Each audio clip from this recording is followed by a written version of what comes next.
Silip nga tayo kung may ulutan dito. Meron kayang laro dito? Kung meron naglalaro ah. Daming malalakas na player pala dito, no? Dito sa may lugar ng Amparo. Nga, merong mga naglalaro. Lapit pa tayo. Sino kaya naglalaro dito ngayon? Hindi tayo makakalapit ng gusto dahil ang daming tao. Ay, okay. Hindi tayo magtatagal dahil di rin tayo makakapanood. Ay, no? Sino kaya maglalaban dyan? Silip lang tayo saglit. So, titignan natin kung sino maglalaban. Saglit lang naman tayo dito, mga par. Ang daming tao, eh, no? Uy! Wala akong dala. Napadaan lang. Eh no, sino ba maglalaro dito? Yung daming tao mga par. Eh no, sino ba maglalaro dyan? Mga tigasan lugar. Ano ba yan?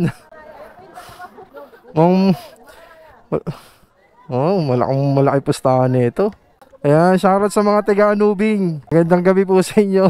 Akala ko may sabong. Hindi pala sabong to. Sabong ng mga basketball pala to. Ayan o, nakabidyo yan. Ayan, shoutout sa inyo. Hey! Kung may laro dito, di ko naman kilala. Dahil mga hindi natma ko yata yung maglalaro. Ay, boss! Akala ko mga natma ko eh. Napadala ako. Wala akong dala. Bukas.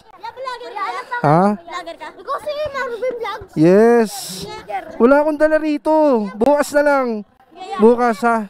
Oh. Bukas. O yun, shoutout na lang sa inyo mga bata. Ayan, mga taga-Anubing. Oh. Ayan. Ha? Ang ganun. Laruan yan, laruan. Bukas na yung sticker. Dito oras din. Oo. Oo. Oh, shoutout na lang sa inyo ha. Bye bye. Bye bye. Ay no, bye bye, bye bye, bye bye, bye bye, bye bye. Mga pare yan, kailan lang tayo dito sa Anubing Street. Magandang gabi po. Napadaan lang. Gina, bye-bye na. So, bye-bye. Bye-bye. So mga pare, ano? So ayun, maraming salamat sa lahat ng nakakakilala kay Marvin Vlogs dito sa Anubing. So mag-ingat kayo mga pare.